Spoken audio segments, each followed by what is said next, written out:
Là-bas dans le monde, j'étais lié par le péché. Là-bas dans cette cité. Bien-aimés dans le Seigneur, bonjour, je suis Carlos Rekandé pour 5 minutes avec Jésus-Christ. Impudicité, immoralité. Le thème que nous abordons aujourd'hui est « Lève les yeux vers l'Éternel ». Lève les yeux vers l'Éternel. Psaume chapitre 121 à partir du verset 1.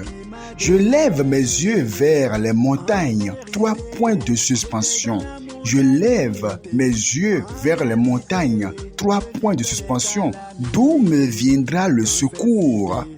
Incrédulité, cupidité. Bien-aimé dans le Seigneur, il convient de souligner que ce premier verset de Psaume chapitre 121 est souvent mal compris ou mal interprété de plusieurs. Il y en a qui pensent que le psalmiste est en train de dire que le secours lui vient des montagnes. Non, il dit « Je lève mes yeux vers les montagnes ». 3 points de suspension. Oui, sur ces montagnes, il y avait, les idoles de tout genre. Sur les montagnes, il y avait des choses qui étaient des abominations, quelque chose au contraire, à l'adoration de Dieu. Et lorsque le psalmiste lève les yeux vers les montagnes, il se pose maintenant la question, d'où me viendra le secours? Il n'a pas dit, je lève les yeux vers les montagnes, d'où me viendra le secours, point. Non, si il mettait un point, ça veut dire que le secours lui venait donc des montagnes, mais il lève ses yeux vers les montagnes. Puis il y a tellement à dire qu'il met 3 points de suspension. Maintenant il se pose une question, d'où peut me venir? D'où me viendra le secours? Regardez bien, point d'interrogation.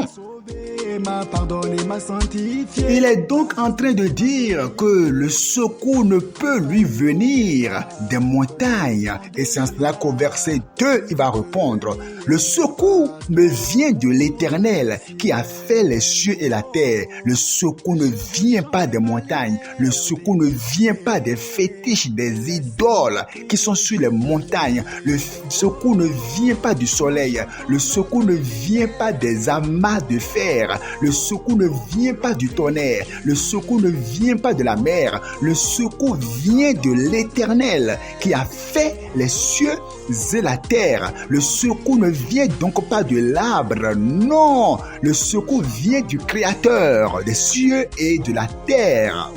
Nous voulons crier jubilé. Oh, nous chantons notre liberté.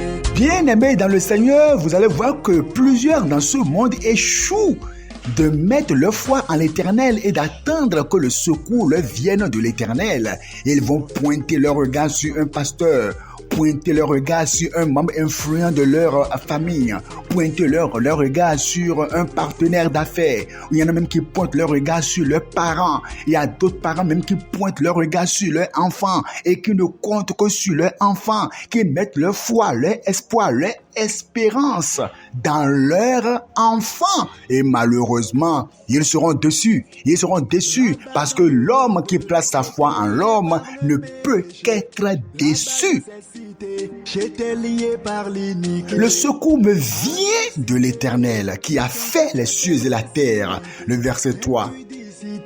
Il ne permettra point que ton pied chancelle. Eh bien oui, lorsque vous mettez votre foi en Dieu, vous priez le Seigneur et que Dieu, en sondant votre cœur, Dieu se rend compte que vous ne comptez que sur lui. Eh bien, verset 3, il ne permettra donc point que ton pied chancelle. Celui qui compte sur l'Éternel, son pied ne chancelle point. Son pied est ferme. Dieu l'a fermé. Quel que soit le défi dans lequel vous êtes présentement, quelles que soient les situations que vous traversez, continuez à mettre votre foi en l'Éternel, le Dieu Tout-Puissant. Rappelez-vous que face à la mer Rouge, l'Éternel Dieu a ouvert une porte. Eh bien, les Israélites ne s'y attendaient pas du tout, mais Dieu a ouvert le chemin dans le désert. Dieu est celui qui trace la voie dans le désert. Dieu est celui qui divise la mer en deux. Par conséquent, continuez de mettre votre foi à l'Éternel. Levez les yeux vers l'Éternel. Que signifie lever les yeux vers l'Éternel? Ça signifie continuer de prier même quand tout est sombre. Ça signifie continuer de méditer la parole de Dieu quand tout est sombre. Ça signifie ne pas abandonner l'assemblée des saints même quand tout est sombre. Lever les yeux vers l'Éternel, ça signifie continuer de mettre sa foi en l'Éternel même quand tout est sombre. Il dit, celui qui te garde ne sommeillera point. Voici, il ne sommeille point, ni ne dort celui qui garde Israël. L'Éternel est celui qui te garde. L'Éternel est ton ombre à ta main droite. Pendant le jour, le soleil ne te frappera point, ni la lune pendant la nuit. N'aie pas peur, l'Éternel te gardera et te visitera. Au nom de Jésus. Amen.